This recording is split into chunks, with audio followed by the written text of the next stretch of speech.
गृह मंत्री नरोत्तम मिश्रा का बयान। पीएम मोदी के दौरे पर पीएम मोदी हमारे नेता 27 जून को मेरा बुथ सबसे मजबूत कार्यक्रम में भोपाल में शामिल होंगे। बीजेपी के लाखों कार्यकर्ताओं के साथ संवाद करेंगे। भोपाल में आरोपियों के मकान पर हुई कार्यवाही पर कांग्रेस द्वारा सवाल उठाने पर व्यक्ति के गले में पट्टा डालकर अमानवीय कृत्य के लिए कांग्रेस के दिल्ली से लेकर भोपाल तक चच्चा जान के मुंह से एक शब्द नहीं निकला। दिग्विजय समेत किसी भी कांग्रेस के नेता ने निंदा नहीं की और अब कार्यवाही पर सवाल उठा रहे हैं। कांग्रेस हमेशा तुष्टीकरण की राजनीति करती है। भोपाल में युवक के गले में पट्टा डालने का मामला 3 आरोपी पहले गिरफ्तार कर लिए गए थे। एक और आरोपी को गिरफ्तार कर लिया गया है। टोटल 4 आरोपी गिरफ्तार हो चुके हैं। भोपाल मामले में परिवार द्वारा धर्मांतरण के आरोप पर पुलिस द्वारा हर पहलू पर जांच की जाएगी। ऐसी सोच रखने वालों को बख्शा नहीं जाएगा। कमलनाथ द्वारा पुलिसकर्मियों को धमकाने पर कमलनाथ उद्योगपति हैं और पुलिसकर्मियों की वर्दी पर इस तरह से बयान देना उनको शोभा नहीं देता। कमलनाथ जी को समझना चाहिए मिक्सर का ज़माना आ गया है, चक्की का ज़माना आ गया है और कमलनाथ के चक्की के दोनों पार्ट खराब हो चुके हैं।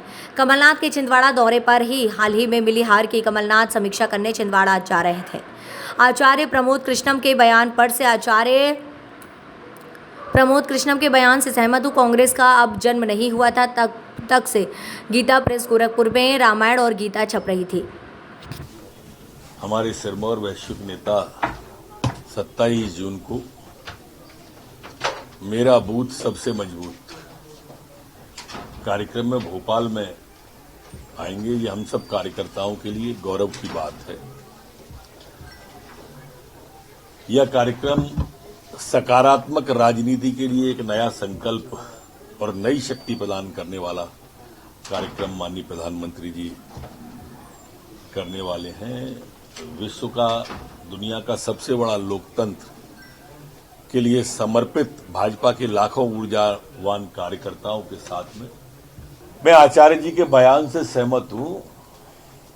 ये कांग्रेस पूर्वाग्रह से पीड़ित है। जयराम रमेश जी, ये गीता प्रेस जब से रामायण गीता देश के अंदर छाप रही है, जब भाजपा का जन्म ही नहीं हुआ था। लेकिन विकृत मानसिकता के लोग कभी कभी कुछ तो भी बोल जाते हैं और इसलिए प्रमोद कृष्णन जी ने ठीक कहा है। ये इटालियन कल्चर का जो कांग्रेस के अंदर प्रवेश हुआ है ना पिछले कुछ वर्षों में, वो इटालियन कल्चर बारे समझ नहीं सकते। गीता प्रेस की इस भारतीय और सनातन के लिए, भारतीय संस्कृति के लिए कितनी आवश्यकता है, कितनी महत्वता है। इनकी आपत्ति सिर्फ यही है क्योंकि वो गीता और रामायण छापती है और उनकी छपी हुई हर गीता और रामायण हिंदुस्तान के हर नागरिक के मंदिर में रखी रहती है। बस यही आपत्ति है, यही तुष्टीकरण की राजनीति है। दरअसल कमलनाथ जी क्या उद्योगपति व्यक्ति है। पुलिस कर्मचारियों की वर्दी पर टिप्पणी करना मैं समझता हूं कि उनको ये शोभा नहीं देता है। वो बीच बीच में समय समय पर इस तरह की अधिकारी और कर्मचारियों के बात बोलते रहे कि हम कल है, आज के बाद कल भी आता है, कल के बाद परसों भी आता है। ये जो खिसियाट है ना कि हमारी चक्की, अरे कमलनाथ जी मिक्सर का जमाना आ गया। बुजुर्ग आदमी हो आप, अभी चक्की पे ही अटके हो। अब चक्की के दोनों पार्ट ही टूट लिए हैं। आप तय मान के चलो कि आपका कल आने वाला है ही नहीं। आप वही हो जो कहते थे कि अगला 15 अगस्त को झंडा हम फहराएंगे। आप वही हो जो कहते थे विधायक दल की अगली बैठक हमारी उपचुनाव में सीएम हाउस में हुई थी।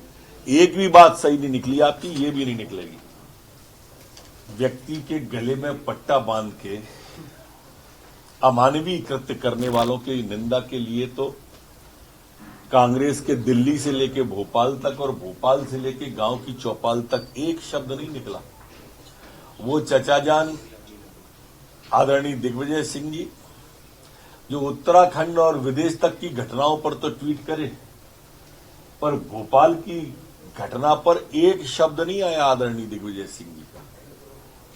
वो हिंदू हूं, बेवकूफ नहीं। कमलनाथ जी जो कहते थे, हिंदू का ही बेटा था जिसको गले में पट्टा बांध के भौंकने का कहा गया।